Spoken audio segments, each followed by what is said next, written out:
যেন দৃশ্য গন্ধে মাতাল মন,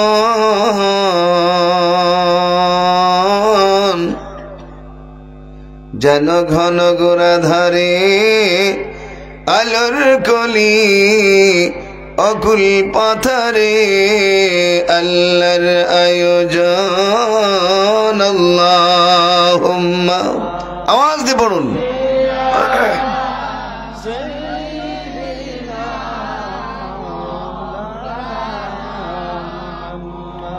ওয়ালা আলি সাইয়্যিদিনা,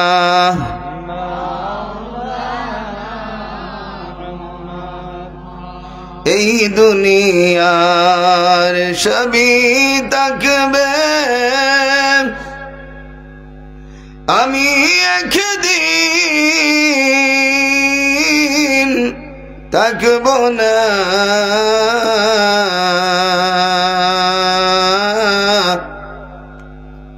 সবাই আমাকে ভুলে যাবে, নবী গো আপনি ভুলবেন না। আল্লাহুম্মা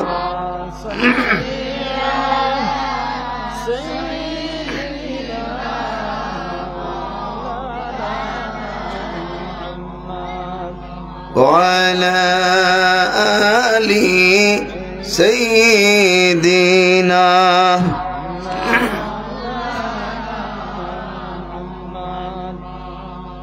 এক দুই মিনিট জিকির করেন। আল্লাহু আল্লাহ আল্লাহু আল্লাহ আল্লাহু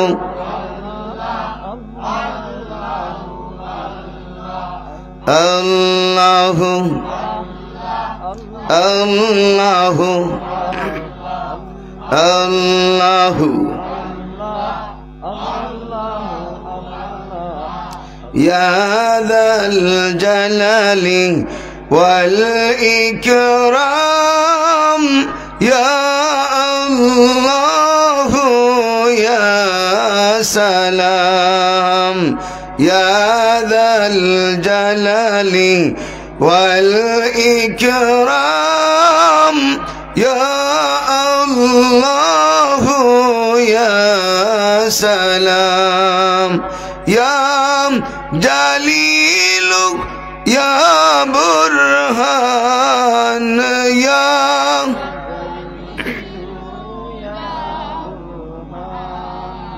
ইয়া হান্নানু ইয়া মান্নান। আল্লাহু আল্লাহু আল্লাহু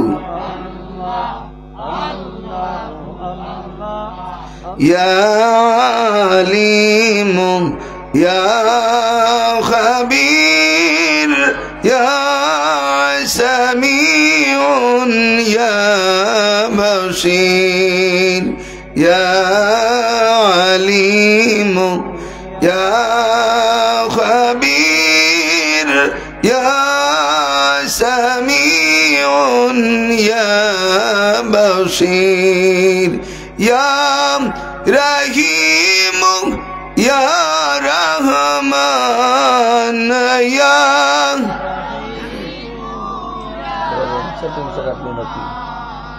ইয়া হান্নানু ইয়া মান্নান। আল্লাহু আল্লাহু লা ইলাহা ইল্লাল্লাহু মুহাম্মাদুর রাসূলুল্লাহ সাল্লাল্লাহু আলাইহি ওয়াসাল্লাম।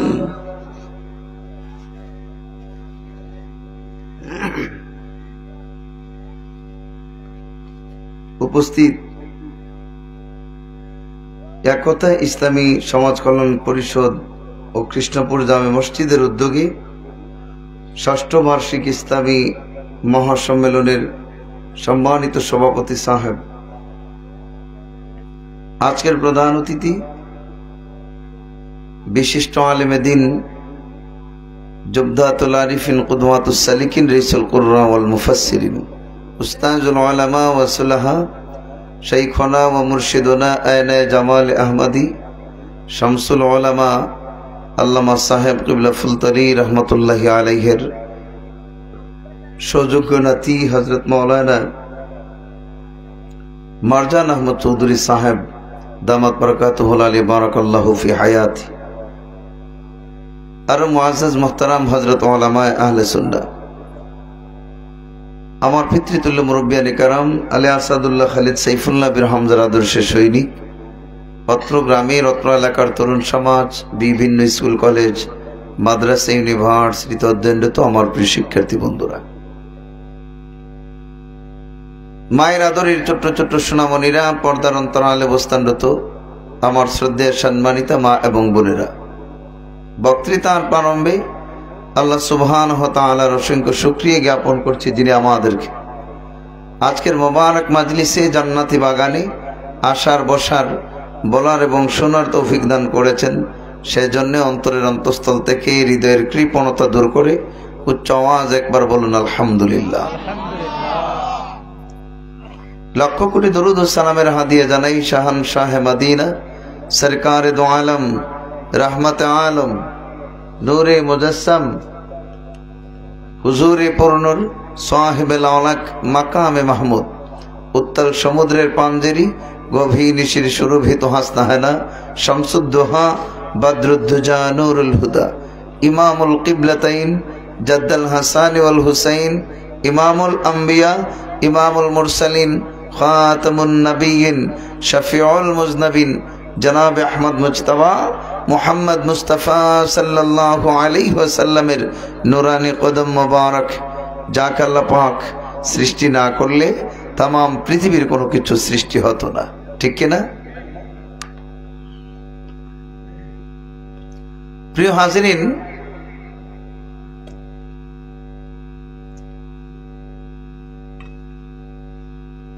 বক্তৃতার ভূমিকা দীর্ঘায়িত করছি না, কুরআনুল কারীম থেকে, ফুরকানুল হামিদ থেকে ছোট্ট পরিসরে একখানা আয়াতে কারিমা তিলাওয়াত করেছি। আল্লাহ যদি আমাকে সেই আয়াতের আলোকে কিছু বলার তৌফিক দান করেন, আপনাদেরকেও যেন শোনার তৌফিক দান করেন, হেদায়েতের উদ্দেশ্যে, সওয়াবের নিয়তে আল্লাহ যেন আমাদের সবটুকু আয়োজনকে কবুল করেন, বলুন আল্লাহুম্মা আমিন।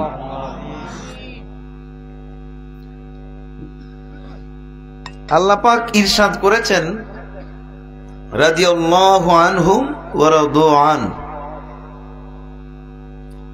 তার অর্থ হলো এই, আমি তোমাদের প্রতি সন্তুষ্ট হয়ে গিয়েছি, তোমরা আমার প্রতি সন্তুষ্ট হয়ে যাও। সুবহানাল্লাহ বলবেন না? আমি তোমাদের প্রতি সন্তুষ্ট হয়ে গিয়েছি, তোমরা আমার প্রতি সন্তুষ্ট হয়ে যাও। চিন্তা করে দেখেন, আল্লাহ সন্তুষ্ট হওয়া আর আল্লাহকে সন্তুষ্ট করা বিষয়টি যেই সেই নয়, ঠিক কিনা? আর যার প্রতি আল্লাহ সন্তুষ্ট তার আর কোনো ডর ভয় নাই। এই যে প্রচন্ড কুয়াশার মধ্যে আপনারা বসে আছেন, আপনাদেরকে যদি জিজ্ঞেস করা হয় আপনারা কেন আছেন, আপনাদের কি ঘর বাড়ি নাই, আপনাদের কি ব্যবসা বাণিজ্য নাই, আপনাদের কি ক্ষেত খামার নাই, আপনাদের কি সন্তান সন্ততি নাই, সকলের সবই আছে, ঠিক কিনা? তাইলে এখনো কেন বসে আছেন? এইখানে বসলে কি টাকা পাওয়া যায়? এইখানে বসলে কি সোনার গহনা পাওয়া যায়? কেন বসে আছেন? সকলের একটি জবাব, যে আমরা এসেছি আল্লাহকে সন্তুষ্ট করার জন্য, ঠিক কিনা? কাকে সন্তুষ্ট করার জন্য এসেছেন? আপনাদের অনেক দামি জায়গা আছে, জাজিম ফিটিং পালং আছে, তুলার সিস্টেম সোফা আছে, সেইখানে না বসে এই যে কষ্ট করে প্রচন্ড কুয়াশার মধ্যে নিচে শক্ত মাটিতে বসে আছেন, কাকে পাওয়ার জন্য? আরো জোরে বলুন। আল্লাহকে পাওয়ার জন্য। তাহলে আল্লাহকে পাওয়ার জন্য যদি এই রকম কষ্ট করতে হয়, এটা কি আল্লাহ দেখেন নাই? জি, এইটা যদি আল্লাহ খুশি হয়ে যান, আজকের আশা, আজকের বসা, এইটা হলো সার্থক। ঠিক কিনা? আওয়াজ দিয়ে বলুন। আল্লাহ বলেছেন রাদিয়াল্লাহু আনহুম ওয়া রাদু আন, আমি তোমাদের প্রতি সন্তুষ্ট হয়ে গিয়েছি, তোমরা আমার প্রতি সন্তুষ্ট হয়ে যাও। এইটি যেইসি কথা নয়। আল্লাহকে সন্তুষ্ট করা অনেক কষ্টের বিষয়। ঠিক কিনা? আর এই কথাটি আল্লাহ কাদেরকে বলেছিলেন? যাদেরকে উদ্দেশ্য করে বলেছিলেন তারা যেইসি মানুষ নয়। রাসূল বলেছেন আসহাবি কান নুজুম বিআইহিম ইক্তাদাইতুম ইহতাদাইতুম, তারা হলেন আমার সাহাবীদের মধ্যে এমন কিছু সাহাবী, তাদের মর্যাদা আকাশচুম্বী। ঠিক কিনা? যে কেউ তাদের অনুসরণ করবে হেদায়েতের পথ পেয়ে যাবে। সুবহানাল্লাহ, সুবহানাল্লাহ, সুবহানাল্লাহ। এই পরিমাণ দামি ছিলেন তারা। ওরা কারা? আরো জোরে বলুন।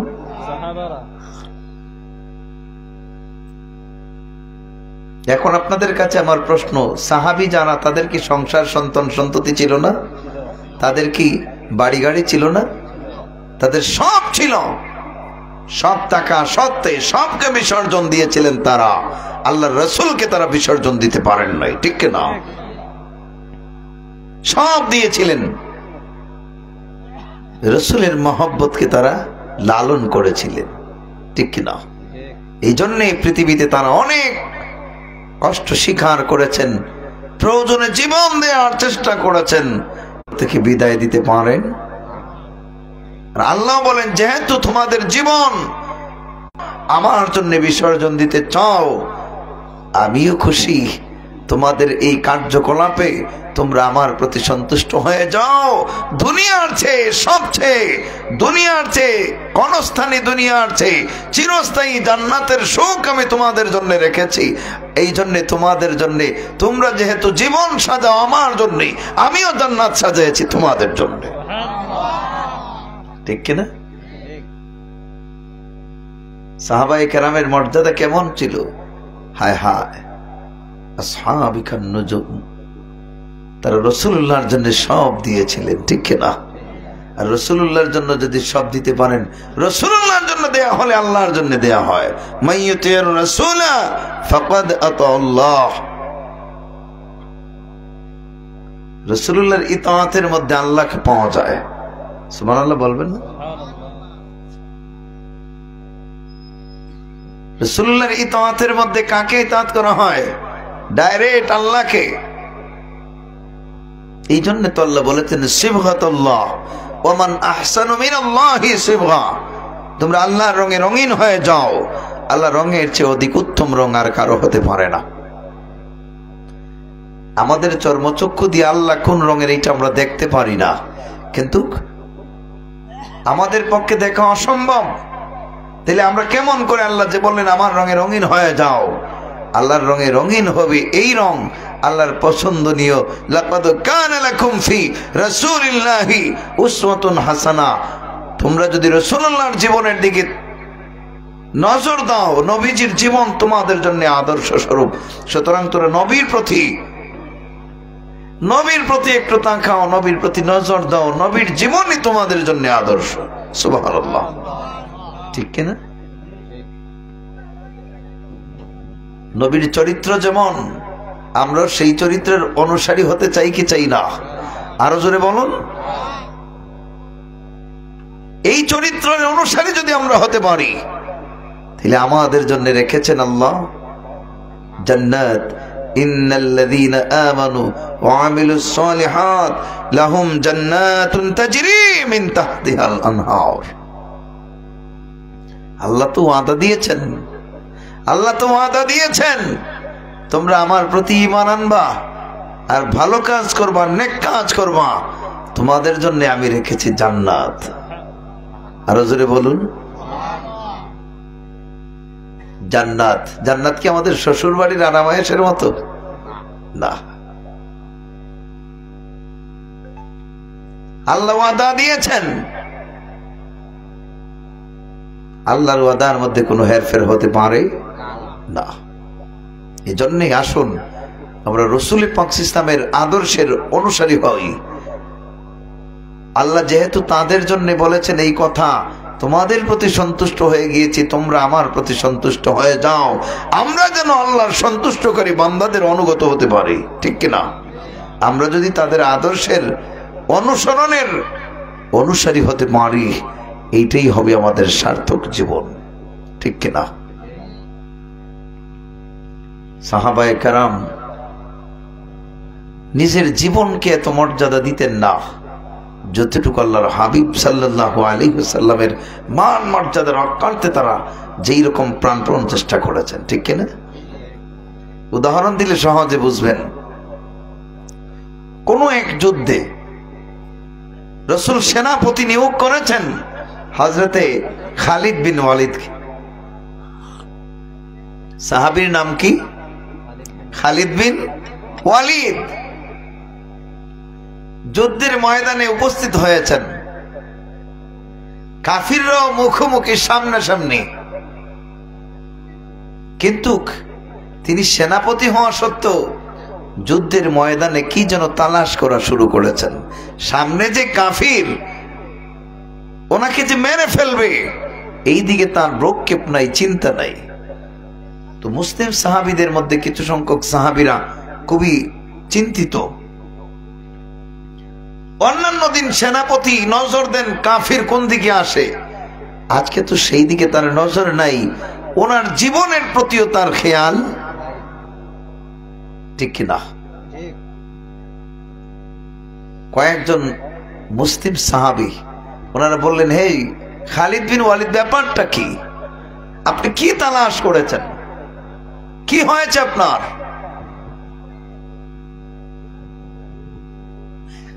খালিদ বিন ওয়ালিদ, ব্যাপার বুঝতে পারি না, কিসের জন্য এই যুদ্ধের ময়দানে কি যেন এমন তুমি তালাশ করেছো, আমাদেরকে বলো। নিজের জীবনের প্রতি খেয়াল নাই, এই মুহূর্তে যদি কোন কাফির তীর বললাম ছুড়ে মারে, তাইলে তো তুমি দুনিয়া থেকে বিদায় নিবা। রে খালিদ বিন ওয়ালিদ, ব্যাপার বুঝতে পারি না, কিসের জন্য তুমি এমন করেছো? এইবার খালিদ বিন ওয়ালিদ চোখের পানি ছেড়ে বললেন, রে নবীর সাহাবীরা, কাফির বগ্গের তীর বললাম যদি আমার দিকে ছুঁড়ে মারে, আমি মরতে রাজি আছি। আমার জীবনের চেয়ে অত্যন্ত মূল্যবান এমন একটা জিনিস আমি হারিয়ে ফেলেছি, এই জন্যে আমার নিজের জীবনের প্রতি আমার খেয়াল নাই, এই দামি জিনিসটি আমি কুড়িয়ে আনার জন্য পাগল হয়েছি। এইবার সাহাবীরা বলেন, হ্যাঁ খালিদ বিন ওয়ালিদ, কি এমন দামি জিনিস তুমি হারিয়েছো, একটু আমাদের কাছে বলো। কি রে তোমার জীবনের চেয়ে এমন মূল্যবান জিনিস? এইবার খালিদ বিন ওয়ালিদ জবাব দেন, রে নবীর সাহাবীরা, এই যুদ্ধের ময়দানে আমার মাথার মুকুট আমি হারিয়ে ফেলেছি, পড়ে গিয়েছে। কোন জায়গায় যে পড়ে গিয়েছে, হারিয়ে গিয়েছে আমি জানি না। এই যুদ্ধের ময়দানে আমার হারানো এই মুকুটটাকে আমি খুঁজতেছি। এইবার সাহাবীরা বলেন, রে খালিদ বিন ওয়ালিদ, তোমার মুকুটের কি এমন দাম? তোমার যেই মুকুট হারিয়েছে, মুকুট তো কিনতে পাওয়া যায়। খালিদ বিন ওয়ালিদ রে, মুকুট তো কিনতে পাওয়া যায়, মুকুটের কেন এত দাম তোমার নিজের জীবনের চেয়ে বলেছ? একটু ব্যাখ্যা করো। এইবার খালিদ বিন ওয়ালিদ কান্দেন আর বলেন, রে নবীর সাহাবীরা,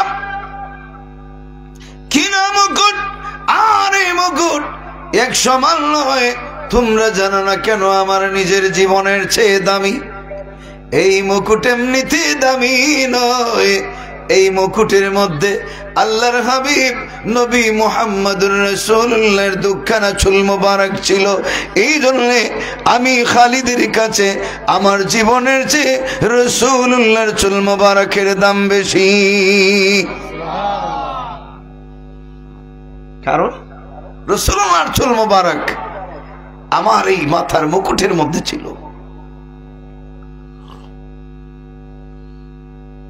তোমরা এইটুকু মনে করবা না যে আমি শুধু আমার মাথার মুকুট খুঁজতেছি।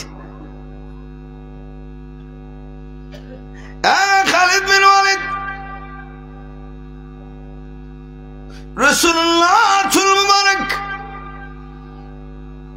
তোমার এই মাথার মুকুটের মধ্যে, এই জন্য তুমি নাকি খোঁজাখুঁজি করতেছ। তুমি কি জানো না এইটাতে যুদ্ধের ময়দান, এই দেখো শত্রুপক্ষ তোমার সামনাসামনি। এইবার তিনি বললেন, কাফিররা, আমার প্রাণের মায়া নাই, আমার প্রাণের চেয়ে রাসূলুল্লাহর চুল মোবারক আমার কাছে সম্মানের। এই জন্য আমার নিজের জীবনের মায়া ভুলে রাসূলুল্লাহর চুল মোবারক আমি খুঁজতেছি।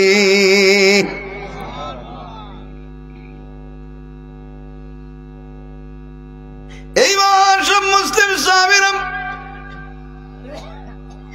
বলেন, রে খালিদ আর খুঁজাখুঁজি করবা না।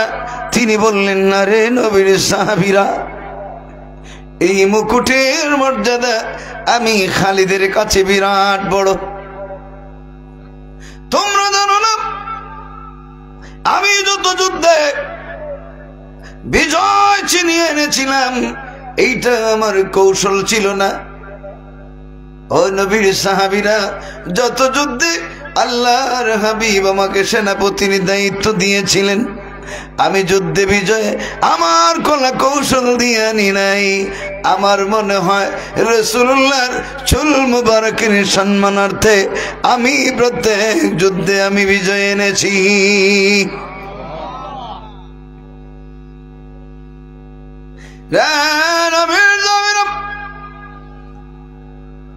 এই জন্য আমি খুঁজতেছি, কোন মাঠে যদি আমার এই লোহার মুকুট যদি পড়ে যায়, আর কোন কাফির যদি আমার লোহার মুকুট পেয়ে যায়, আমার লোহার মুকুটের মধ্যে যদি তার কদম পড়ে যায়, রাসূলুল্লাহর চুল মুবারকের সাথে বেয়াদবি হবে। এই জন্য আমি চাই না কোন কাফিররা আল্লাহর হাবিবের চুল মুবারকের সাথে বেয়াদবি করুক।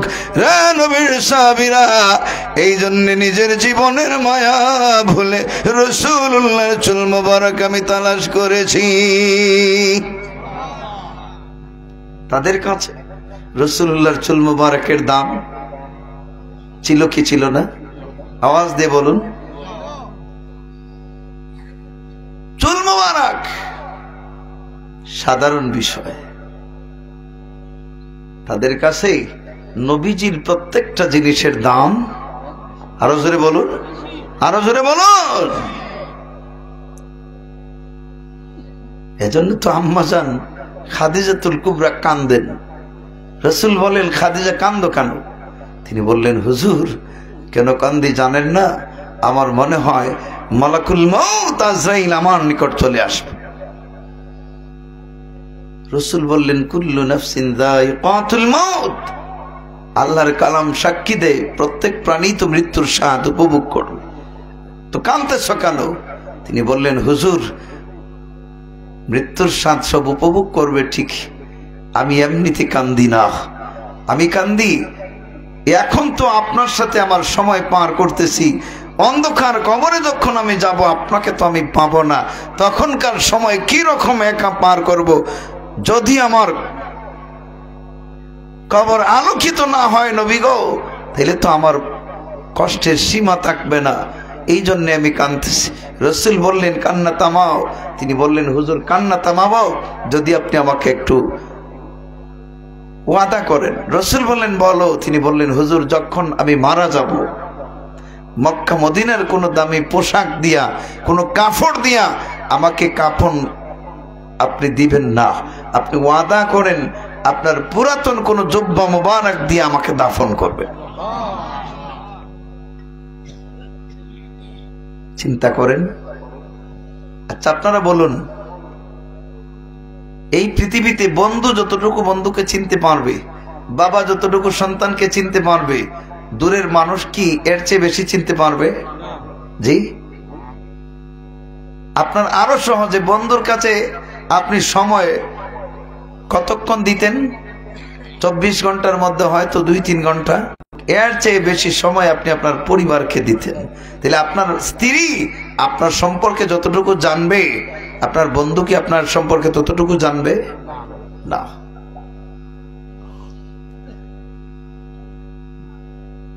এই জন্য রাসূল বলেছেন, শুধু স্ত্রীরা 3 তালাকের মালিক না, স্ত্রীরা একটি সার্টিফিকেট দেওয়ারও মালিক। সুবহানাল্লাহ।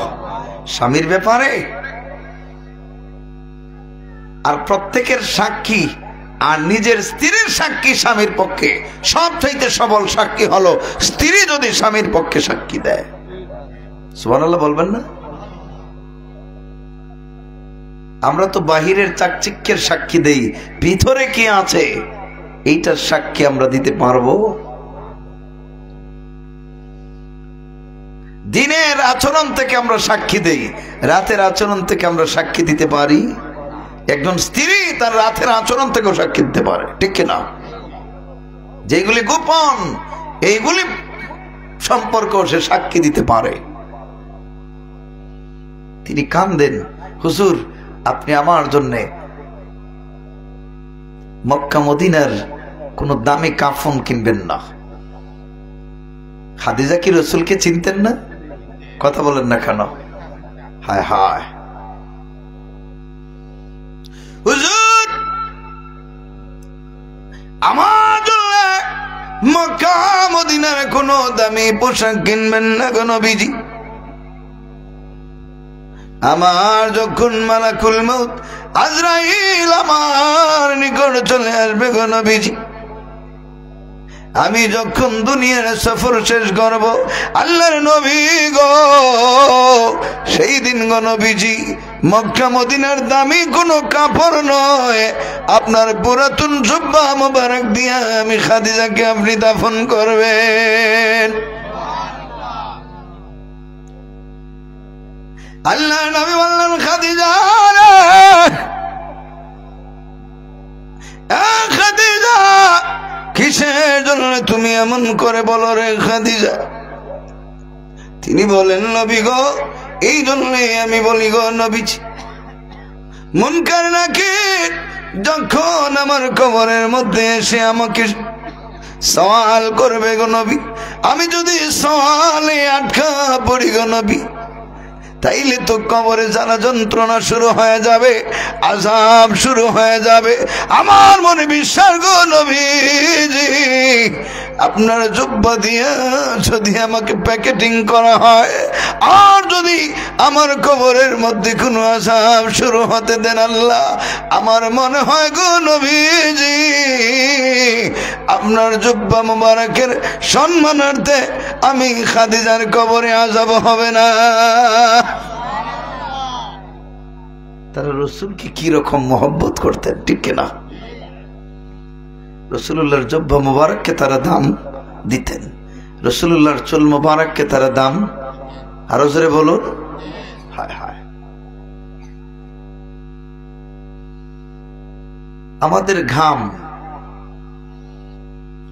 শরীর আপনার ঘামে না? আপনাদের আমাদের সকলের শরীর ঘামে। আপনাদের ঘাম এটা দুর্গন্ধযুক্ত না সুগন্ধযুক্ত? আপনার ঘাম কোনোদিন আপনার স্ত্রী নিয়ে মালিশ করেছে? জি। যতই সুন্দর চামড়ার মানুষ আপনি হন, আপনি পুরুষ বাদ দেন, আপনার স্ত্রী যদি ঘামে তার এই ঘামের ফুটা দিয়ে কোনোদিন আপনি মালিশ করেছেন? তৈলের মতো ব্যবহার করেছেন?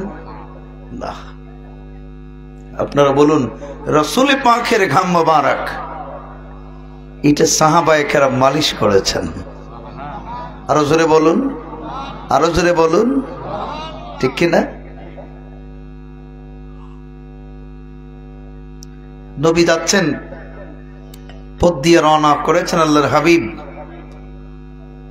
হঠাৎ করে বাড়ির সামনে গিয়ে আল্লাহর নবী সাল্লাল্লাহু আলাইহি ওয়াসাল্লাম এই ঘরে ঢুকলেন। এই ঘরের মহিলা সাহাবী রাসূল প্রেমে অত্যন্ত আবেগ আপ্লুত হৃদয়ে রাসূলকে বললেন, হুজুর আপনি একটু আরাম করেন। রাসূলকে খাটের মধ্যে শোয়ালেন। নবীজি সাল্লাল্লাহু আলাইহি ওয়াসাল্লামের জিসিম মোবারক থেকে মুক্তার দানার মতো ঘামের ফোঁটা পড়তেছে। কুয়াশার সকাল যেই রকম কুয়াশা ঘাস থেকে এইরকম ফুটা ফুটা হয়ে পড়ে। তিনি কি করেছেন, একটি শিশি নিয়া রাসূলের পাকের এই ঘাম মোবারক অত্যন্ত পেরেশানি হয় তিনি শিশির মধ্যে সংরক্ষণ করতেছেন। নবীজি মুচকি হাসেন, সুবহানাল্লাহ বলবেন না? আল্লাহ নবী জিজ্ঞেস করেন, ও মহিলা, আমার এই ঘাম তোমার শিশিতে কেন সংরক্ষণ করে রাখছো? হুজুর, আপনার এই ঘাম মোবারকের দাম নবী গো আমাদের কাছে কেমন আপনি জানেন না। আল্লাহর নবী গো, যখন গো নবীজি আমার কোন সন্তানাদির অসুখ বিসুখ হয় অথবা মহামারী যদি দেখা দেয়, তাইলে গো নবীজি আপনার এই গাম মোবারক যদি আমার সন্তানাদির শরীরের মধ্যে মালিশ করি, আল্লাহ নবী গো মুহূর্তের মধ্যে আমার সন্তানাদির অসুখ বিসুখ ছেড়ে যায়। হুজুর এগুলি আমার জন্য মহা ঔষধ হিসাবে আমি ঘরে যত্ন করে রেখেছি। রাসূলের পাকের এইগুলিকে যেই রকম সম্মান করেছেন, আপনারা বলুন রাসূলকে কি পরিমাণ সম্মান তারা করবেন? কথা বলুন। হায় হায়, নবীজি পেশাব মোবারক রাত্রিকালে, মুরব্বী যারা আপনারা বলতে পারবেন আজ থেকে 20 বছর আগে, এখনকার যারা বলতে পারবেন না, আগে মুরব্বীরা আপনারা বলুন থস ছিল কিনা ঘরের মধ্যে? 1500 বছর আগে আল্লাহর হাবিবের কাছে এরকম একটি পাত্র ছিল। রাত্রে আল্লাহর হাবিব পেশাব করেছেন এই পাত্রে।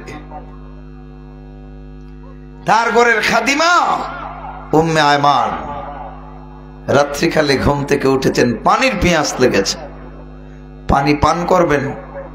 দেখেন পানির পাত্রে পানি নাই। সুবহানাল্লাহ বলবেন না? পানির পাত্রে পানি নাই। তখন কি করবেন? একদিকে পেঁয়াজ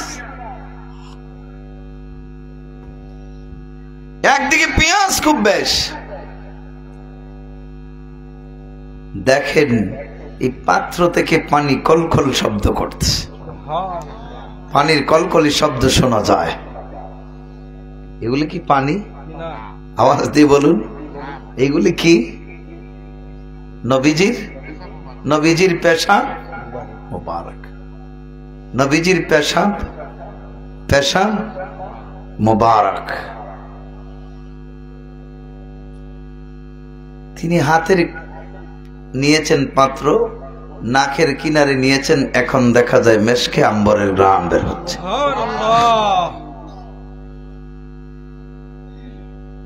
আমরা যদি মিনারেল ওয়াটার পান করি, মাম পানি পান করি, আমরা পেশাব করলে কি সুগন্ধ আসবে না দুর্গন্ধ আসবে? মেশকে আম্বরের ঘ্রাণ যেহেতু পাচ্ছেন, তিনি আরো নাকের কিনারে নিয়েছেন আরো ঘ্রাণ। তিনি আর লোভ সামলাতে পারেন নাই, জিহ্বা ডুবিয়ে দিয়েছেন। এখন দেখা যায় জিহ্বার মধ্যে অত্যন্ত প্রচুর স্বাদ, তিনি সব পানি পান করেছেন। আসলে কি পানি ছিল? পান করেছে। সকাল হয়েছে, আল্লাহর হাবিব বললেন, ও মেহমান, পাত্রটা পরিষ্কার করে নিয়ে আস, পাত্রে আমার পেশাব আছে। তিনি মুচকি হেসে বললেন, হুজুর, আমি তো আপনার পেশাব মোবারক পান করেছি। হুজুর, রাত্রি কালে পানি লেগেছিল, ঘরের পাত্রে দেখি পানি নাই। হঠাৎ করে দেখি এই পাথর থেকে পানির কলকনি আওয়াজ শোনা যায়। আল্লাহর নবী গো, আমি এই পাত্রটি হাতে নিলাম। নবীজি, যখন হাতে নিয়েছি, এখন দেখি গো মেশকে আম্বরের ঘ্রাণ আমার নাকে চলে যায়। আল্লাহর নবী গো, আমি লোভ সামলাতে না পেরে গো নবীজি আমার জিহ্বাটা ডুবাইয়া দিয়েছে। এখন দেখি তো নবী, মক্কা মদিনার অনেক ঝর্ণার পানি আমি পান করলাম, এমন তোর স্বাদের পানি আমার জীবনে পান করা হয় নাই। এই ধরনের নবীজি গো, আমি আপনার এই সবটুকু পেশাব মোবারক পান করেছি গো নবীজি। নবীজি বললেন, মেহমান এদিকে আস, তোমার পেটে আমার পেশাব মোবারক সংরক্ষণ করেছে। তিনি বললেন, হ্যাঁ। নবী আমার মুচকি হেসে সুসংবাদ, মেহমান চিন্তা করো না, তোমার পেটে আমার পেশাব মোবারক রেখেছ। মেহমান গো, তোমার এই পেট থেকে কেমন পর্যন্ত সন্তানাদি যত আসবে গো, ও মেহমান, এই পেটের যত বংশ বিস্তার করবে, তাদের কোনদিন পেটের মধ্যে কোন রোগ ব্যাধি সৃষ্টি হবে না।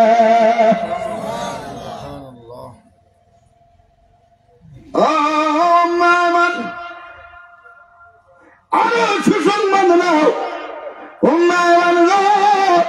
তোমার পেটে যেই রকম আমি নবীর পেশাব নিরাপদ রেখেছ, আল্লাহ রাব্বুল আলামিন তোমার কিয়ামতের ময়দানে জাহান্নামের আগুন থেকে জান্নাতের আরামায়ের দিয়ে তোমার পেটকে নিরাপদ রাখবেন। তোমার পেট জাহান্নামের আগুন থেকে মুক্ত। সুবহানাল্লাহ। চিন্তা করুন, রাসূলকে তারা কি পরিমাণ ভালোবেসেছে, ঠিক কিনা? রাসূলুল্লাহর পেশাব মোবারক, রাসূলুল্লাহর থুত মোবারক, এইসবকে যদি সাহাবায়ে কেরাম ভালোবাসতে পারেন, তাহলে রাসূলকে কি পরিমাণ ভালোবেসেছেন চিন্তা করুন, ঠিক কিনা?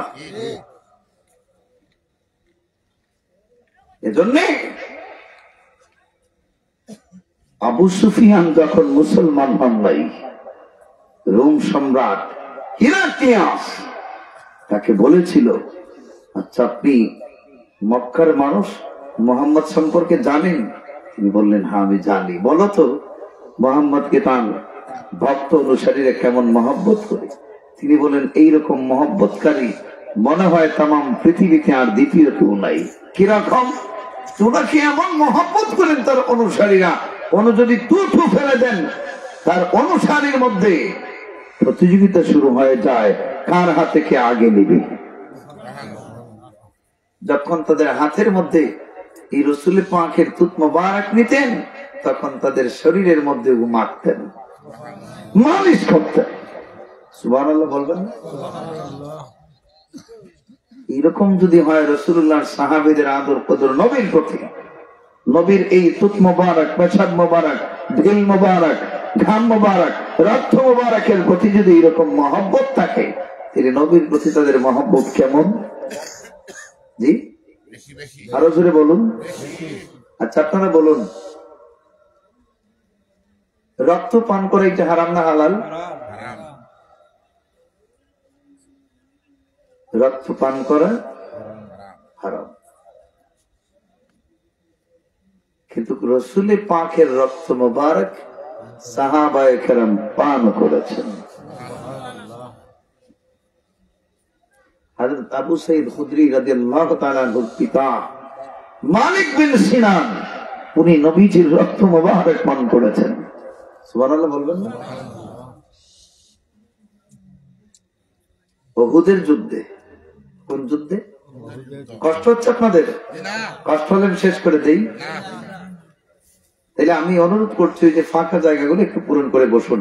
মানুষ কম হন, অসুবিধা নাই, কারণ এইটুকু আমরাও জানি প্রত্যেকটি ঝিনুক মিলে নদীতে হাজারো হাজারো ঝিনুকের মধ্যে কিন্তু মুক্তা পাওয়া যায় না। শতের মধ্যে 2-4টিতে মণিমুক্তা পাওয়া যায়। ঝিনুক মানে শামুকের অভাব নাই। বৃষ্টির পানি উঁচু জায়গাতে জমা হয় না, কোন জায়গায় জমা হয়? নিচু জায়গায়। আল্লাহর রহম প্রত্যেকের অন্তরে পড়ে না। যারা আল্লাহকে ভয় পায়, আল্লাহর নজর, আল্লাহর দয়া, আল্লাহর সুনজর, আল্লাহর রহমত তাদের উপরে পড়ে। এই জন্যে আজকে এটা পরীক্ষা।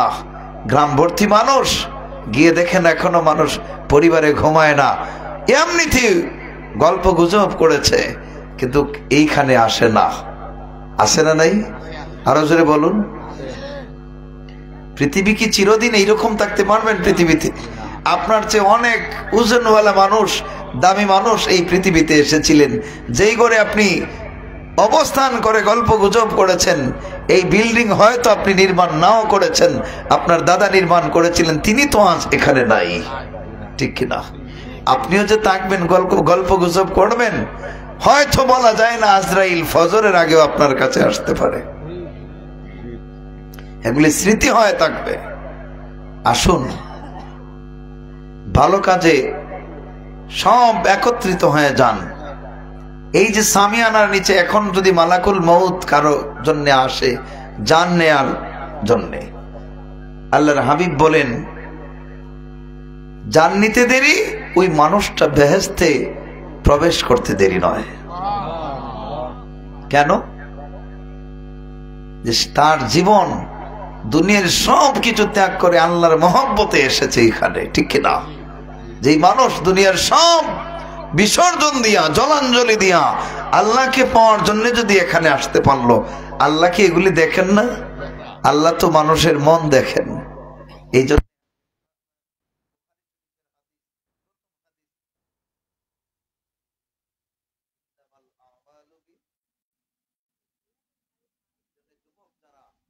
আপনাদেরকে আমি বলি, ভাই অগত্য গল্প গুজব না করে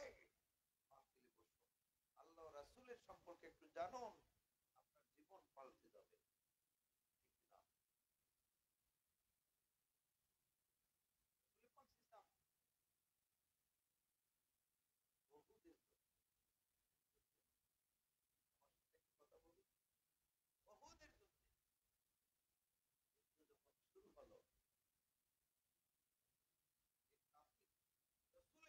লক্ষ্য করে তীর ছুঁড়ে মারল।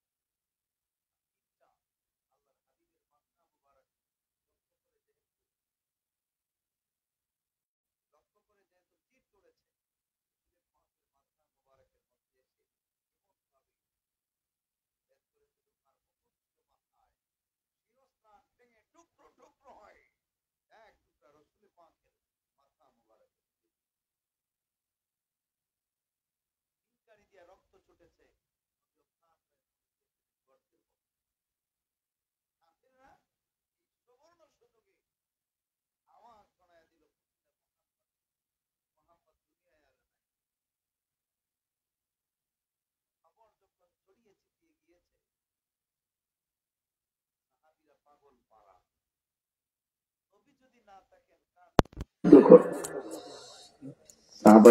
পাগল পাড়া বাড়িতে পর্যন্ত আওয়াজ চলে গিয়েছে।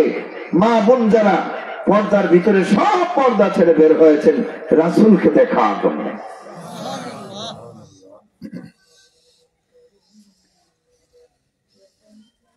হঠাৎ করে আবু বকর,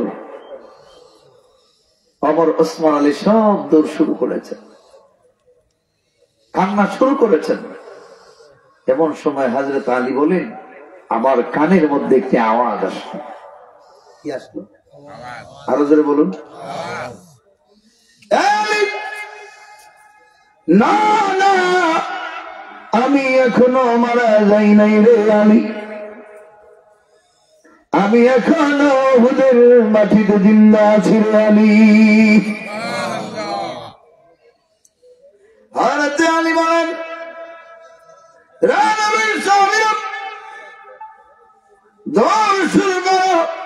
আল্লাহ নবীর কণ্ঠের আওয়াজ আমি আলীর কানের মধ্যে এসেছে। সব সাহাবীরা দৌড়ান। এমন সময় হযরত আলী বলেন, আমি দেখলাম গো গর্তের কিনারে আসমানের চাঁদ যেন উদয় হয়ে গিয়েছে। আমাকে অনেক বলেন, আলী এই দেখেন আকাশের চাঁদ মনে হয় এই গর্তের ভিতর আলো দিচ্ছে।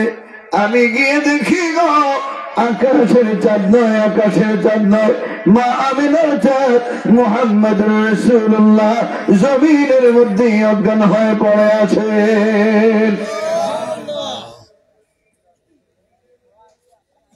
আমি ডাক দিই, হুজুর আপনার মাথা মোবারক তুলেন গো নবীজি।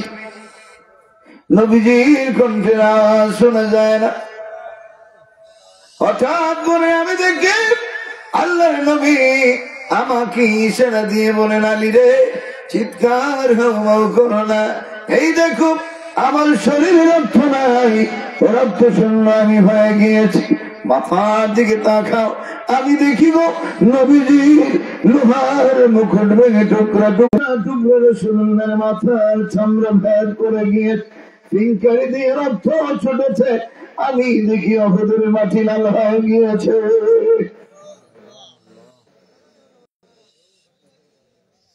হযরত আলী ডাক দেন, এই সাহাবীরা কান্নাকাটি করো না, চিন্তা করো না, দ্বীনের রাসূল এইখানে আছেন। সব সাহাবী জমায়েত হয়েছে, জড়ো হয়েছে। হযরত আলী আস্তে আস্তে টানেন লোহার মুকুট, যে লোহার টুকরা ধেবে গিয়েছিল, হাত দিয়ে দেখেন ধরা যায় না। ধরা যায়? হাত দিয়ে যদি ধরা যায় না, টান দিবেন কেমন করে? চিন্তায় পড়েছেন। আলী কি আমাদের মতো শক্তিশালী ছিলেন? আরো ধরে বলুন। এই মানুষ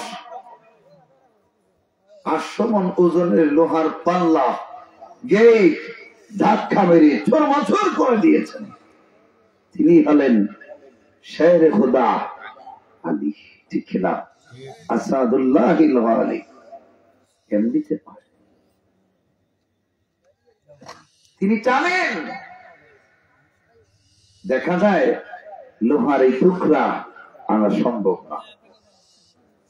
এমনি মুহূর্তে এক সাহাবী বলেন, আলী শোনো, তুমি তো অনেকক্ষণ ধরে কান্নাকাটি করেছো, তোমার শরীর দুর্বল হয়ে গিয়েছে, এই সুযোগটা একটু আমাকে দাও, দেখি আমি এই মুকুট লোহার টুকরা টানতে পারি কিনা। এই সাহাবী দেখলেন 2 হাতের আঙ্গুল দিয়ে টান দিলে উঠে আসবে। তিনি জমিনের উপর হয়ে শুয়ে 2 সারির দাঁত দিয়ে জোরে টান দিয়েছেন। লোহার এই টুকরা ধেবে যাওয়া টুকরা চলে এসেছে, আর রক্ত ফিনকারি দিয়ে ছুটেছে। লোহার টুকরা এসেছে ঠিক, এই সাহাবীর 2টি দাঁত পড়ে গিয়েছে।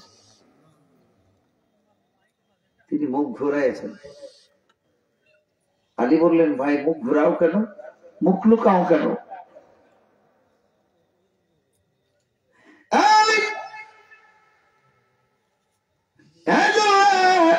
আমার মুখ ঘুরাই দিয়েছি রে আলী, আমার এই দাঁত পড়া যদি রাসূল দেখতে পারেন, আল্লাহর হাবিব বেশি কষ্ট পাবেন।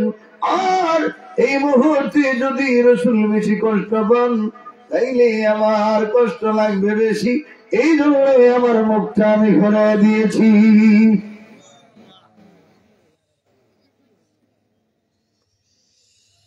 তিনি বলেন, কয়েকজন সাহাবী জমায়েত হয়েছেন। একজন সাহাবী বলেন, রে নবীর সাহাবীরা, এইখানে জমিন কেন লাল হয়ে গিয়েছে? আরেকজন বলেন, রাসূলুল্লাহর মাথা মুবারক থেকে রক্ত পড়েছে। এইবার তিনি বললেন, নবীর সাহাবীরা, এই সুযোগটা তোমরা আমাকে দাও, তোমরা পারবা না। এইবার এই সাহাবী জমিনের মধ্যে শুয়া নবীজির রক্ত মুবারক জিহ্বা দিয়ে চাটা শুরু করেছে।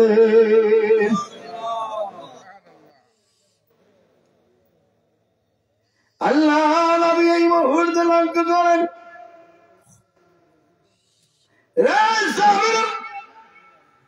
কেন তোমরা তার দিকে তাকিয়ে আছো? নবী গো, আপনার রক্ত মুবারক এই জমিনের মধ্যে পৌঁছে দেয় নাই, এই সাহাবী জিহ্বা দিয়ে সমস্ত রক্ত ছেটে দিয়েছে। নবী ডাকেন, সাহাবী রে, আরে সাহাবী আয়, কি রে তোমার হয়? ওগো নবী, আপনার রক্ত মুবারক জমিনে আমি রাখতে চাই না গো। যদি কোনো কাফের আপনার রক্ত মুবারকে কদম দেয়, আপনার রক্ত মুবারকের সাথে বেয়াদবি হবে। ওগো নবী, এমন এক জায়গায় আমি রেখেছি গো, এই জায়গা নিরাপদ জায়গা, এই জায়গায় রাখলে গো নবীজি কেউ কোনোদিন আপনার রক্তের সাথে বেয়াদবি করবে না। আল্লাহ নবী জানায় দেন, রে সাহাবী, আমার রক্ত মুবারক তোমার পেটে সংরক্ষণ করেছ, নিরাপদে রেখেছ। আমি নবী জানায় দিই, সুসংবাদ দিই, কিয়ামতের দিন যেই রকম তুমি আমার রক্ত নিরাপদে রেখেছ, আল্লাহ রাব্বুল আলামিন তার জান্নাতে তোমাকে নিরাপদে রাখবে। ঠিক কিনা? নবীর প্রতি তাদের মহব্বত, রক্তের সাথে দেখেন কি রকম মহব্বত, নবীর পেশাব মোবারকের সাথে কি রকম মহব্বত, নবীর নখ মোবারক চুল মোবারকের সাথে তাদের কি মহব্বত, নবীজির জুব্বা মোবারকের প্রতি তাদের কি, ঠিক কিনা? রাসূল কি আমাদের মতো? আমরা কি রাসূলুল্লাহর মতো? উম্মত উম্মতের মতো, আর রাসূল রাসূলের মতো, ঠিক কিনা? দেখেন না, হযরতে আলী, হযরতে আবু বকর সিদ্দিক রাদিয়াল্লাহু তাআলা নবীকে নিয়ে যখন হিজরতের রাতে রাসূলকে নিয়ে যখন তিনি রওনা হয়েছেন গুহার মধ্যে আল্লাহর হাবিবকে নিবেন, তখন হযরত আবু বকর সামনে যান, পিছনে যান। নবী জিজ্ঞেস করেন, আবু বকর সামনে পিছনে দৌড়াও কেন? তিনি বললেন, হুজুর, এই জন্যে সামনে গেলে মনে হয় কাফিরদের আওয়াজ, এই মুহূর্তে যদি কোনো কাফির তীর বললাম চলে মারে, তাইলে অন্তত ওকে আমার শরীরে আগে পড়ুক, আমি মরে যাই, আল্লাহ যেন আপনাকে নিরাপদে রাখেন। পিছনে যে এই জন্য হুজুর সামনে যাওয়ার পর মন মানে না যে পিছনে হয়তো কাফিররা আপনাকে দেখতেছে, সুতরাং আমি পিছন ফিরে যাই, এই কাফিররা যদি কোনো তীর মারে, অন্তত ওকে সেই তীরটা আমি আবু বকরের পিঠে ধেবে যান, আপনাকে যেন আল্লাহ নিরাপদে রাখে। গুহার মধ্যে যখন তিনি প্রবেশ করেছেন, বললেন, হুজুর একটু সুযোগ দেন, আগে আমি যাই।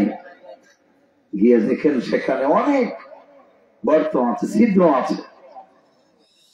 তিনি তার পাগড়ি কেটে কেটে, জুব্বা কেটে কেটে সব ছিদ্রে ডাকলেন, প্রত্যেকটি ছিদ্রের মুখ ডাকলেন। কাপড়ও শেষ, ঢাকার মতো আর কোনো কিছু নেই। দেখেন একটি মাত্র ছিদ্র আছে, পায়ের তালুতে এইটুকু এইরকম রেখেছেন যে না, অন্তত পক্ষে আমার পায়ের তালু দিয়া এইখানে দাঁড়িয়ে রয়েছেন। আর হযরত আবু বকরের পায়ের তালুর মধ্যে বিষাক্ত একটি প্রাণী তাকে দংশন করেছে। কিছু সময় যাওয়ার পর বিষে আর সহ্য হচ্ছে না, তার চোখের পানি টপ টপ করে পড়তেছে। রাসূল পাক তাকায় দেখেন আবু বকরের চোখ দিয়ে পানি পড়েছে। রাসূল বললেন, কি হলো তোমার? কোন কাফির কি দেখতে পেরেছে? রাসূল হযরত আবু বকর বললেন, না ইয়া রাসূলুল্লাহ, কোন কাফির দেখতে পারে নাই, মনের মধ্যে চিন্তা, আপনি আরাম করুন। রাসূল বললেন যে আবু বকর, এতক্ষণ তুমি এই কথা বলো না, এখন এই কথা বলছো, তার কারণ কি, আর কাঁদতেছো কেন?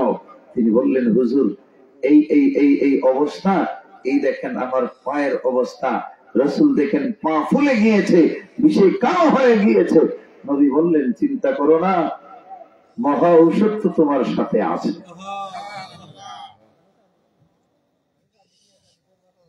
এ আবু বকর শোনো,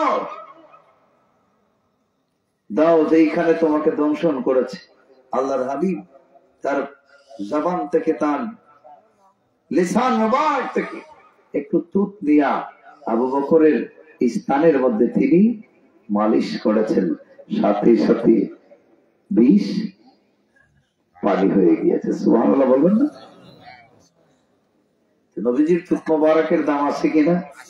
আরো জোরে বলুন।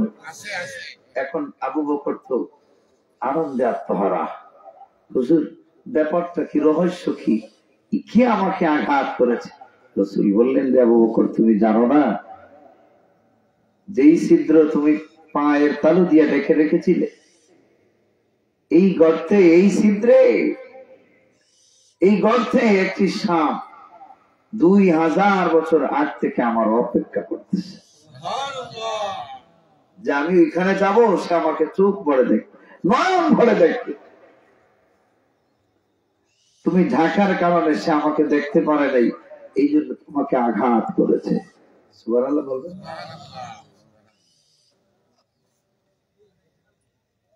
তিনি আগে যান, সামনে যান, পিছনে যান, দৌড়াদৌড়ি করেন। এক পর্যায়ে তিনি বললেন, নবী গো, আপনাকে নিয়ে আমি বড় চিন্তিত আছি। এই মুহূর্তে যদি আপনার কোনো ক্ষতি হয়, আল্লাহর কাছে আমি জবাব দিব কি? আপনি আমার কাছে হলেন আমানত, আপনি আমার কাছে আমানত, আপনাকে হেফাজতের দায়িত্ব এখন আমার। যদি তার মধ্যে কোনো ত্রুটি হয়, আল্লাহর কাছে জবাব দিব কি? এই মুহূর্তে আল্লাহ রসুলকে জানায় দেন, নবী গো, আপনার আবু বকর যেই পরিমাণ আপনাকে মহব্বত করেছে, আমি আল্লাহ খুশি হয়ে গিয়েছি।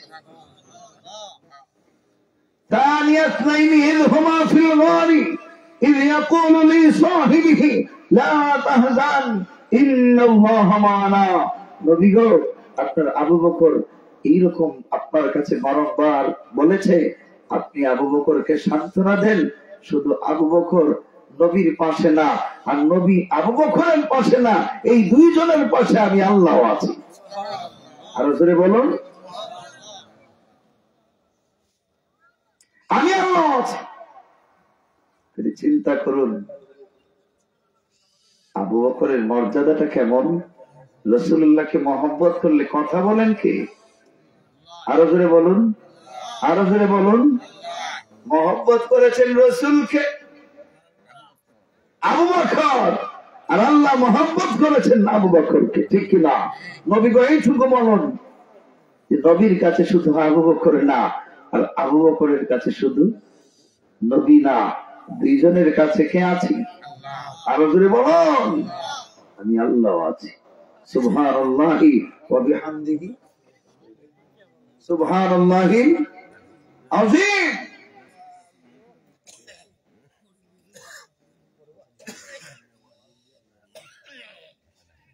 তাইলে আমরা রসুলকে ভালোবাসতে হবে কিনা? কথা বলেন না কেন? এজন্যই তো আল্লাহ বলেছেন, রাদিয়াল্লাহু আনহুম ওয়া রাদু আন, আমি তোমাদের প্রতি সন্তুষ্ট হয়ে গিয়েছি, তোমরা আমার প্রতি সন্তুষ্ট হয়ে যাও। তাদের দেখেন সাহাবীদের পরিবার পরিজন সব ছিল, এরপর নবীর মহব্বত তারা ত্যাগ করতে পারেন নাই। কি পরিমাণ মহব্বত করেছেন! আল্লাহ বললেন, তোমরা যে নবীকে এই পরিমাণ মহব্বত করেছো, আমি আল্লাহ খুশি হয়ে গিয়েছি। বিনিময়ে তোমরা নবীর জন্য জান বাজি রেখেছ, আমি তোমাদের জন্য জান্নাত নিয়ে অপেক্ষায় আছি। নবীর জন্য উপহার দিচ্ছ তোমরা জান, জীবন, আর আমি তোমাদের উপহার দিচ্ছি জান্নাত। ক্ষণস্থায়ী দুনিয়ার চেয়ে চিরস্থায়ী জান্নাত তোমাদের জন্য অপেক্ষায় আছে। সুবহানাল্লাহ। ঠিক কিনা? লা ইলাহা লা ইলাহা সুবহানাল্লাহ ওয়ালহামদুলিল্লাহ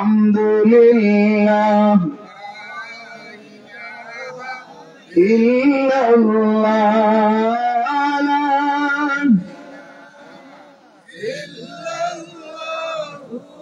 লা ইলাহা ইল্লাল্লাহ সুবহানাল্লাহ ওয়ালহামদুলিল্লাহ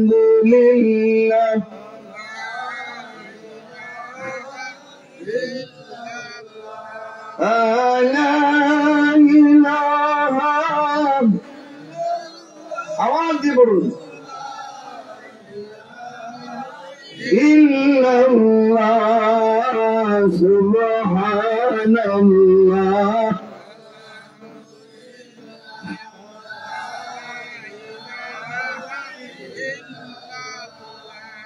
এই হলো নবীজির সাথে সম্পৃক্ত জিনিসের প্রতি তাদের মহব্বত। আর নবীর প্রতি তাদের কি পরিমাণ মহব্বত ছিল! হায় হায়, নবীজির ইন্তেকালের পর এক সাহাবী তিনি আল্লাহর কাছে মোনাজাত করেন, আল্লাহ আমার চক্ষু অন্ধ করে দাও। চিন্তা করেন, কেউ কোনোদিন এই দোয়া করে যে চোখ অন্ধ হওয়ার জন্য? চোখে কম দেখলেও মানুষ চিকিৎসার জন্য দৌড়ে যায়, যাতে চোখে জ্যোতি পায়, চশমা ব্যবহার করে, নানান ধরনের অনেক কিছু, ঠিক কিনা? তিনি দোয়া করেন, আল্লাহ আমার চোখ অন্ধ করে দাও। মানুষ বললেন, এই সাহাবী তুমি উল্টো দোয়া করো কেন? মানুষ চায় চোখে দেখবে আর তুমি তো অন্ধ হবে। তিনি বলেন, এই জন্য আমি আল্লাহর কাছে দোয়া করি, রব্বুল আলামিন আমার চোখের জ্যোতি নষ্ট করে দাও, আমার চোখকে অন্ধ করে দাও। কারণ এই চোখের যেই সুন্দর, এই সুন্দর দুনিয়ায় আর নাই। আমার নবী মুহাম্মদুর রাসূলকে যেই চোখ বড় করে দেখেছে, এখন তো দুনিয়ার চেয়ে সুন্দর ছিলেন আমার নবী। আমার নবী যেহেতু নাই, এই সাধারণ দুনিয়ার সৌন্দর্য আমি দেখতে চাই না। নবীর সৌন্দর্য ছিল আমার চোখের সবচেয়ে সেরা সৌন্দর্য। নবী যেহেতু দুনিয়ায় আর নাই, আমার এই চোখ দিয়ে সাধারণ দুনিয়ার সৌন্দর্য দেখতে চাই না। এই জন্য আমি চাই আল্লাহ রাব্বুল আলামিন আমার চোখ অন্ধ করে দাও। রাসূলকে যেই চোখ দেখেছে, এই চোখ দুনিয়ার আর কোনো কিছু দেখতে চায় না। চিন্তা করুন কি পরিমাণ মহব্বত! হায় হায়, কি পরিমাণ মহব্বত ছিল! আল্লাহ আমার চক্ষু অন্ধ করে দাও, আমার চোখ অন্ধ করে দাও।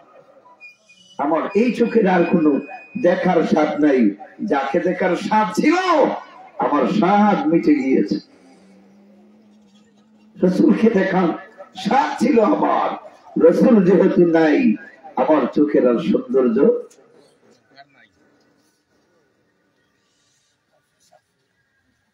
কি পরিমাণ রাসূলুল্লাহর প্রতি তাদের মহব্বত! এই মহব্বতে তাদেরকে দামি বানায় নাই, দামি বানিয়েছে। আমাদের কাছে তো রাসূলুল্লাহর মহব্বত নাই। রাসূলুল্লাহর মহব্বত যদি আমাদেরও থাকতো, তাহলে আমরাও দামি হয়ে যেতাম, ঠিক কিনা? আওয়াজ দিয়ে বলুন, আরো জোরে বলো। ভাইরা, রাসূলকে যারা রাসূলের মতো চিনেছে, তার জীবন সে উজালা করেছে। বেশি দূরের নয়, আমাদের ভারতে 1994 ইংরেজির ঘটনা। একজন হিন্দু মানুষ, মানুষটা হিন্দু, নাম তার ফকির বাবা সিং ঠাকুর আসি। সে জন্মান্ধ, হিন্দু করে জন্ম নেওয়ার পর থেকে সেই অন্ধ।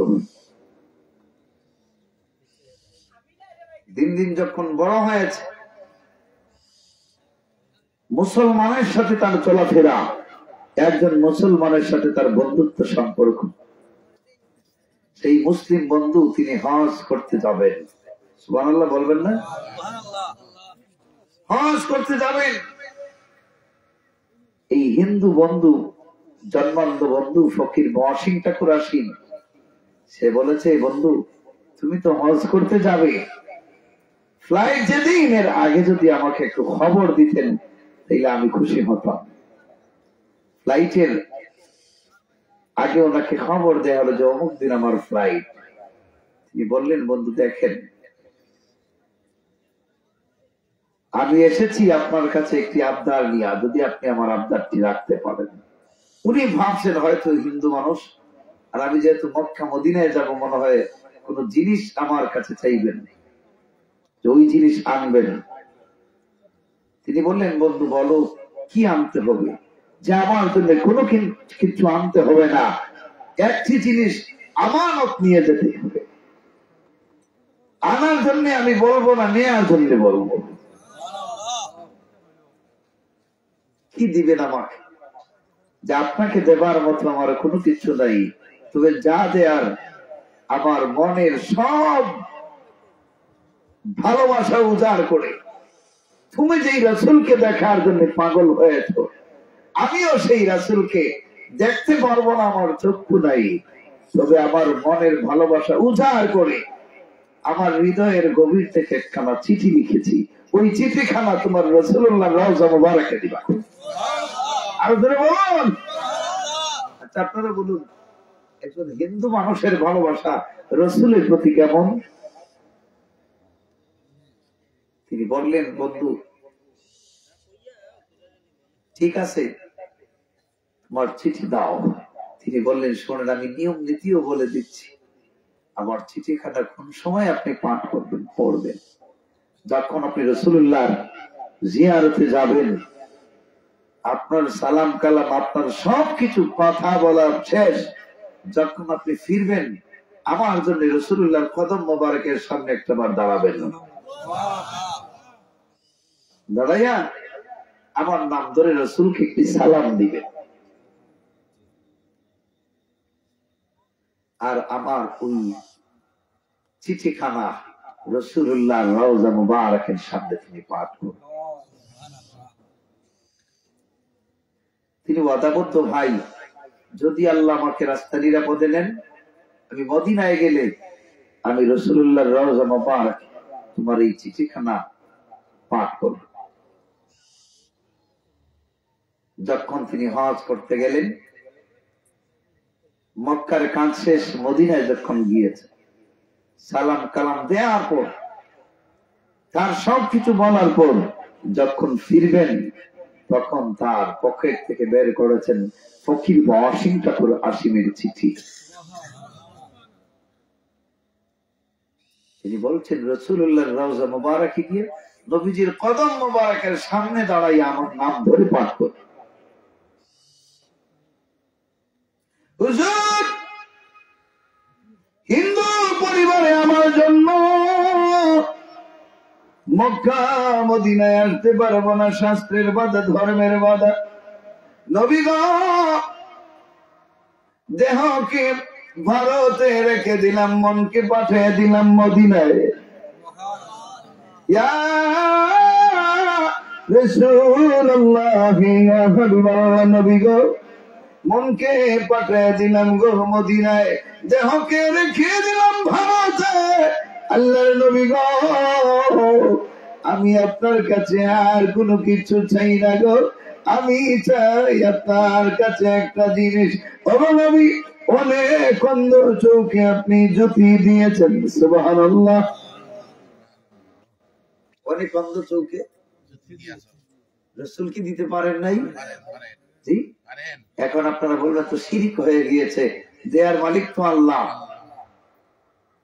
বুখারী শরীফের হাদিস, আল্লাহু ইউতি ওয়া আনা কাসিমুন, আল্লাহ হলেন দেনেওয়ালা, আল্লাহ দেয়ার মালিক, আর নবী হলেন বন্টনের মালিক।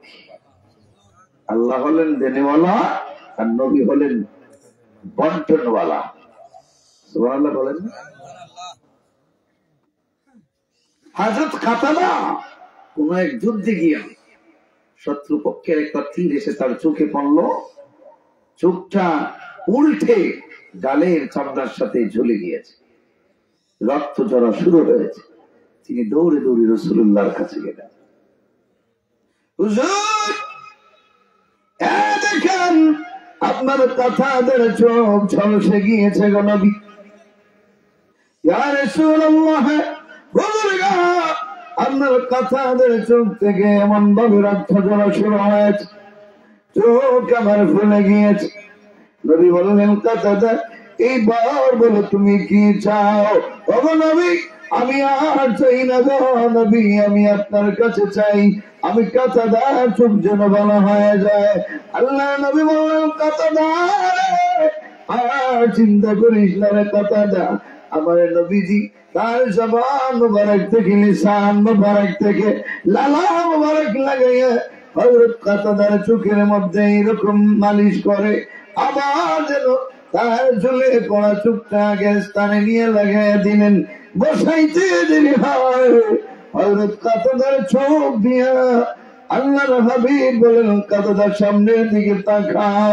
হযরত কাতাদা বলেন, নবী গো, আমার ঝুলে পড়া চোখ দিয়ে এখন আমি দেখতে পারতেছি।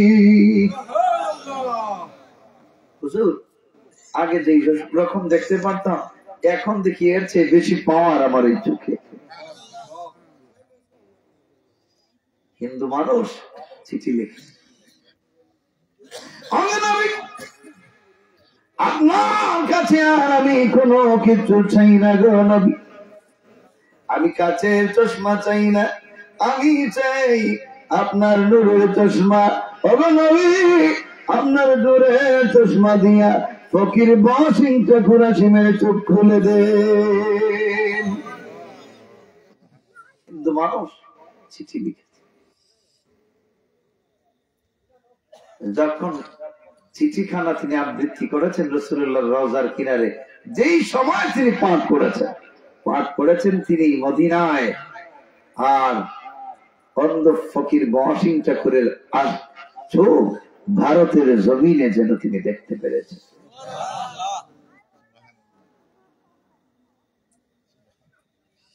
সুবহানাল্লাহর আওয়াজটা কি জোরে হবে না আস্তে হবে?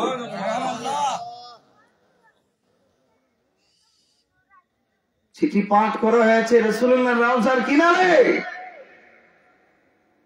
আর মদিনার থেকে তিনি দেখতে পাওয়া শুরু করেছেন, ভারত থেকে তিনি চোখ দিয়ে দেখা শুরু করেছেন।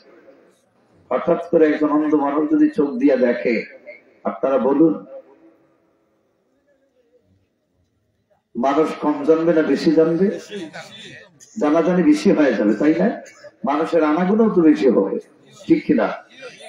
এই তো গত কয়েক বছর আগে 2014 সালে সম্ভবত হবিগঞ্জের একজন মানুষ, বুবা, জবান দিয়ে কথা বলতে পারে, জোরে বলুন। বুবা মানুষ তো কথা বলতে পারে না। ফুলতুলি সাহেব বাড়িতে 15 জানুয়ারি ইসলামের সব সবার পরিবারে যেন খবর পৌঁছে যায়, ঠিক কিনা? এই মানুষটা তার স্ত্রীর কাছে লিখে দিয়েছে যে আমি ফুলতলি যাব। স্ত্রী বলেন, শোনো, যাবে তো ভালো, কিন্তু এই খবর লিখে দিয়েছেন যে ফুলতলিতে লোকের অভাব হয় না, লোকের সমাগম বেশি, যদি কোনো মানুষের ধাক্কা খেয়ে পড়ো তাহলে তো জবান নাই, কথা বলতে পারবা না। তিনি লিখেছেন, শোনেন, ফুলতলিতে লোকের ধাক্কায় যদি আমি মরেও যাই, তবে সার্থক হবে যে ওলি আল্লাহর প্রেমে গিয়ে মারা গিয়েছে।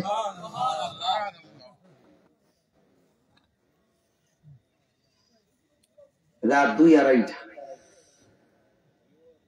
মানুষের অভাব নাই। সাহেবের মাজারে অনেক মানুষের ভিড়।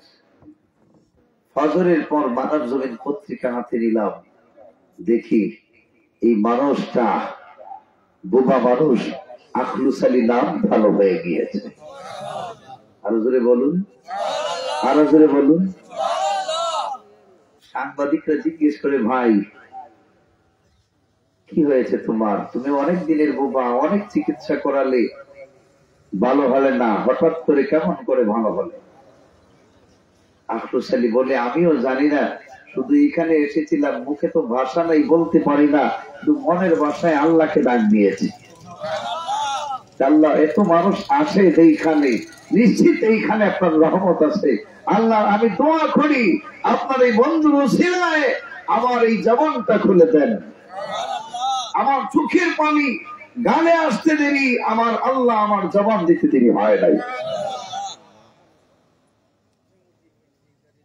একজন অলির দরবারে গিয়ে যদি বোবা মানুষ জবান পায়, তাহলে রাসূলুল্লাহর রওজায় গিয়ে কি কানা মানুষ চোখে দেখতে পারে না? মদিনায় চিঠি পাঠ করা হয়েছে, ভারতের জমিন থেকে তিনি দেখা শুরু করেছেন। পত্রিকা জুড়ে ফকির মহাসিম ঠাকুর আসিম জন্মান্ধ মানুষ চুপ দিয়া দেখা শুরু করেছে। সাংবাদিকরা এসে প্রশ্ন করে, এই ফকির মহাসিম ঠাকুর আসিম কোথায় গিয়েছিলে? কে তোমার এমন ভালো উন্নত চিকিৎসক, যে চিকিৎসকের কাছে গেলে জন্মান্ধ মানুষ ভালো হয়ে যায়? এই চিকিৎসকের একটু পরিচয় দেন। অনেক অন্ধ মানুষ আছে ভারতের জমিনে, আমরা তাদেরকে ইনফরমেশন দিব ওই চিকিৎসকের কাছে যাওয়ার জন্য। এইবার তিনি জানাতেন, সাংবাদিক ভাইরা, উনি এমন একজন চিকিৎসক, প্রত্যেক চিকিৎসকের কাছে রোগী যাওয়া লাগে, রোগীর বিবরণ, রোগের বিবরণ দেওয়ার পর রোগী, চিকিৎসক রোগীকে চিকিৎসা দেয়। কিন্তু কেমন চিকিৎসক উনি, রোগী তার কাছে যাওয়া যায় না, তার কাছে যাওয়া লাগে না, রোগের বিবরণ পাঠিয়ে দিলে চিকিৎসক সেইখান থেকে চিকিৎসা করেন, আর রোগী এইখানে ভালো হয়ে যায়।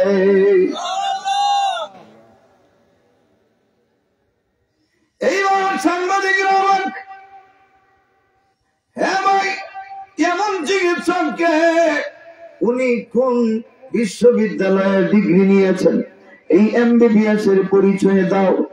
এইবার ফকির মহাসিম ঠাকুর আসিম বলে, ওনার পরিচয় আমি দেই, উনি হলেন দু জাহানের এমবিবিএস, ওনার নাম মুহাম্মদুর রাসূলুল্লাহ। রে সাংবাদিক ভাইরা, দু জাহানের চিকিৎসক, ওনার নাম মুহাম্মদুর রাসূলুল্লাহ, ওনার কাছে রোগী যাওয়া লাগে না। যদি রোগের বিবরণ সঠিক মতে বলতে পারে, তাইলে আল্লাহর হাবিব সেইখান থেকে চিকিৎসা করেন। আমি অন্ধ মানুষ বাবাতে আমার রোগের বিবরণ আমি জানাই দিয়েছিলাম মদিনায়, মদিনার কামলিওয়ালা নবী চিকিৎসা করেছেন আমাকে সেইখান থেকে, আর দেখতে পেরেছি আমি ভারতের জমিনে। চিন্তা করুন, রাসূলুল্লাহর প্রতি মহব্বত রাখলে কি পরিমাণ লাভ, ঠিক কিনা? আল্লাহ যেন আমাদের কবুল করেন, সকলে বলুন আমিন। খালিক ने पहले अपने नूर बनाया, उस नूरे अनवर के लाखों सलाम या नबी,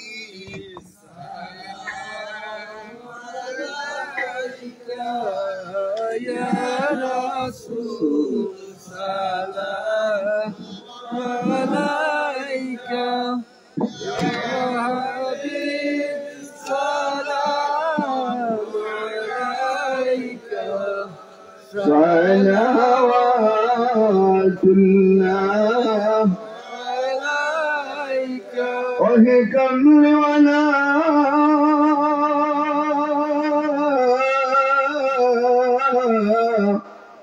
ओहे सल्लु अला नबीদের সম্রাট সাজিয়া আসিলেন ধরায় নামিয়া, কাঁদিতেন উম্মতের মায়ায়, এখনো কান্দেন মদিনায়। ইয়া নবী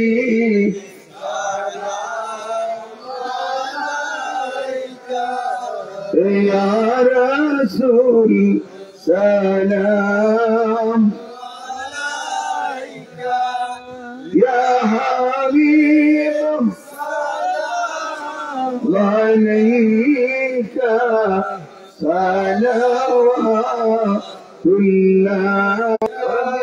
وسلم دائما ابدا على حبيبك خير خلق كلهم بشائر मेरे दुरूद और सलाम बरगुज़िदा नबी पर अपने मुदाम हजारों दुरूद और हजारों सलाम रूह नबी का